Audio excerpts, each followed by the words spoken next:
Arch, is this a good time to visit?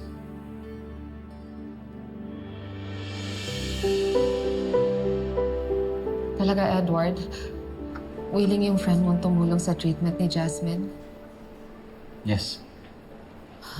Subspecialist siya ng pediatric hematology dito sa Pilipinas. So, siya yung nagtitrain sa mga consultant, sa mga specialist, even kay Dr. Alvarez. Baka nga napag-usapan na nila yung complex case ni Jasmine. So, malamang pupunta na siya dito anytime soon. Maraming salamat. Sobrang laki tong nagawa mo. You have no idea what this means to me. Basta, pag kailangan mo ng karamay, nandito lang ako ha. Isang tawag lang.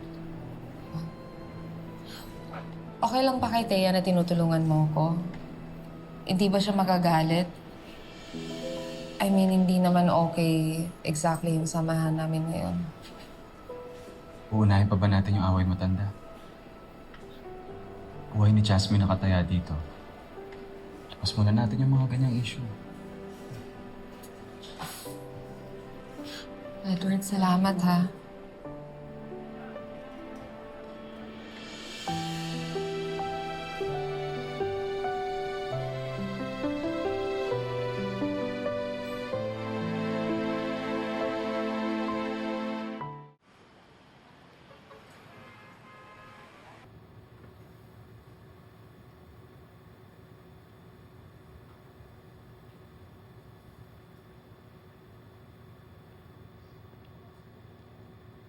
Love, dala nga pala ako ng breakfast bago pumunta ng trabaho.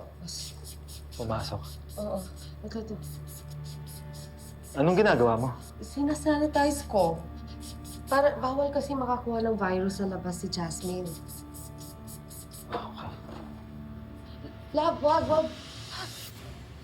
Di. Ito. Wag. Ano ba naman? Pati ba naman paghalik sa anak ko bawal? Love, kahit simpleng halik, it could be a health risk. Kaya ito, magsuot ka muna nito, oh. Sige na. Naku, mas mabuti pang mag-ingat tayo kaysa lumala pa yung kondisyon ng anak natin.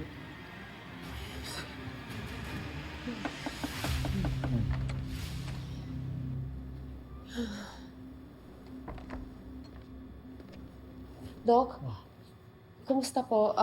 Ano pong resulta ng test ng anak namin? Ma'am, sir, based sa blood test at sa bone marrow aspiration, na-conclude po namin na mayroon nga pong acute myeloid leukemia si Jasmine. Ano? Hindi totoo yan. Bakit may leukemia yung anak ko? Hindi totoo yan. Doc, hindi totoo yan. Hindi totoo yan. Marge.